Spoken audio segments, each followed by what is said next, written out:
Donc, pour avoir plus d'analyse, nous avons actuellement en ligne de TV International la docteur Dora Fayani.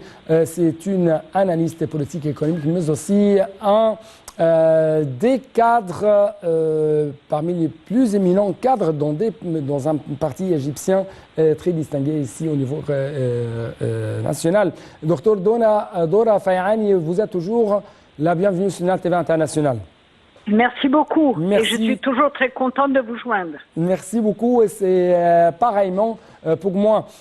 Donc, comment vous avez, avec plus de précision, quelles sont les décisions qui ont attiré votre attention en tant qu'un cadre dans un parti éminent ici en Égypte, mais aussi en tant qu'un activiste dans le domaine socio-économique?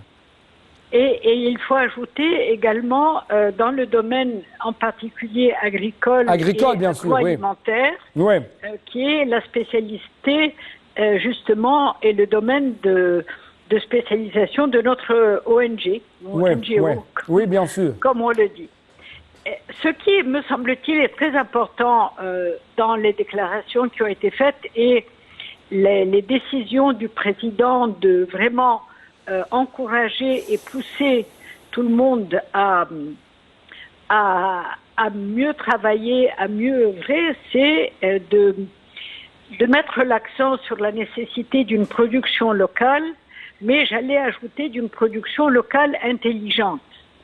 C'est-à-dire que dans le cas du blé en particulier, la raison pour laquelle l'Égypte a continué à importer pendant toutes ces années du blé de l'étranger dans des proportions formidables, puisque nous étions et nous continuons sans doute à l'être le premier importateur de blé au monde, c'est que la politique agricole était basée, avec juste raison, sur le fait de produire en Égypte les produits à valeur ajoutée maximale, en deux mots, qui rapportent le plus d'argent pour un litre d'eau. Et bien évidemment, ce sont les produits fruits et légumes que l'on peut exporter à une valeur ajoutée beaucoup plus importante comparée aux grands producteurs de blé comme la Russie et l'Ukraine qui, eux, étaient capables, du fait de leurs conditions climatiques, de produire du blé et du maïs et du soja aussi à des coûts beaucoup plus compétitifs. Mais avec ce qui se passe dans le monde depuis l'an dernier, c'est une véritable révolution des circuits d'approvisionnement. Et de ce fait, d'un côté, le coût du blé a formidablement augmenté, ce qui fait que le produire en Égypte devient économiquement viable. Et en plus, cela donne une garantie de ressources aux paysans, puisque le gouvernement est l'acheteur principal, et de ce fait, on a enlevé du circuit les fameux togars, les fameux traders, qui prenaient une très grosse marge sur le dos des paysans.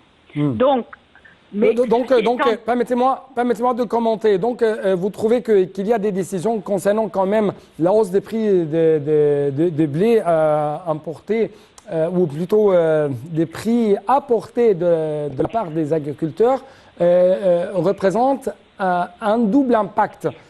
Tout d'abord, un soutien aux agriculteurs et paysans égyptiens. Deuxièmement, c'est un soutien pour un peu plus de marchandises sur le marché et par conséquent, c'est un soutien aux citoyens égyptiens. Exactement, et c'est aussi une économie de devises.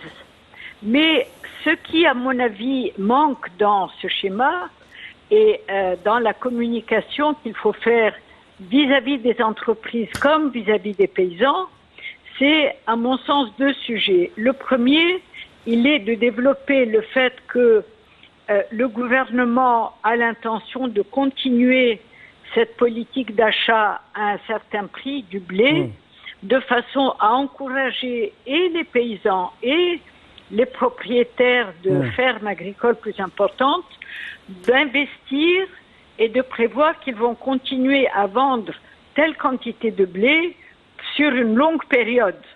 En Ouais. d'autres termes, si jamais la politique internationale change, j'en doute personnellement, mais si jamais la situation internationale change et que le prix du blé redevient accessible Ouais.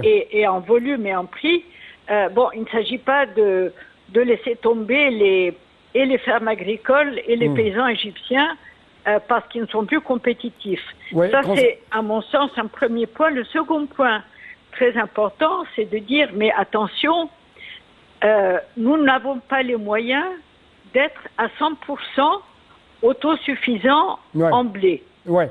D'abord, on n'a pas assez d'eau. Ouais. Ensuite, on n'a pas assez de terres agricoles. Et ceci permettrait de faire passer ce dont on parle depuis si longtemps, Ouais. qui est que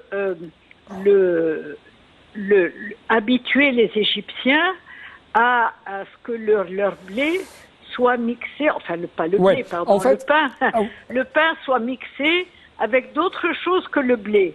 Ouais. Et ceci a été fait avec beaucoup de succès dans beaucoup de pays. Ouais. Mais il s'agit de commencer. Docteur Dora Fayani, très, très rapidement, est-ce que, ou comment quand même, vous avez vu une décision, ou cette décision qui a été prise également par monsieur le Premier ministre concernant le soutien efficace des citoyens les plus nécessiteux, les plus fragiles Oui.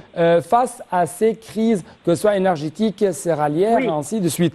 Et comment ça, quand même à travers le déblocage, le dédouanement des marchandises qui se trouvent dans les ports égyptiens, ça représente un soutien efficace également pour l'industrie égyptienne. C'est certain, mais ce sont deux problèmes différents. Oui. Aider les plus démunis, c'est une nécessité humaine, sociale et économique. Ouais. Parce que les plus démunis, quand on va les aider, ils vont se mettre à continuer à acheter. Et du fait qu'ils achètent quoi que ce soit qu'ils achètent, cela fait tourner l'industrie et les sociétés égyptiennes. Et en plus de l'aspect humain et socio-économique essentiel. Ouais. Mais par ailleurs, le fait de dédouaner ce qui est dans les aéroports, l'essentiel est de effectivement mettre en œuvre ce que le président a annoncé, ce que le gouvernement a préparé, qui est de donner l'économie du pays dans les mains du secteur privé. Ouais. Et Ouais. donc de démarrer aujourd'hui avant demain le fait que 65% des activités du pays soient dans les mains du secteur privé. Ouais. Et à ce moment-là, c'est la responsabilité du secteur privé Ouais. de gérer les stocks dans les ports et dans les aéroports et ainsi de suite.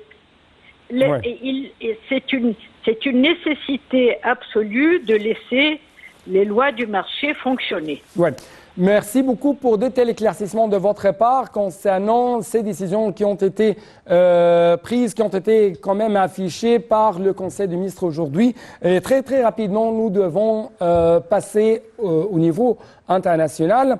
Les élites mondiales se retrouvent sous la neige à Davos pour la première fois depuis la pandémie de Covid-19 avec des débats centrés sur la guerre en Ukraine et l'avenir du commerce mondial après la levée des restrictions en Chine. Donc, un reportage. Après ça, on va jeter un coup d'œil avec plus d'analyse sur les activités de la délégation égyptienne à Davos.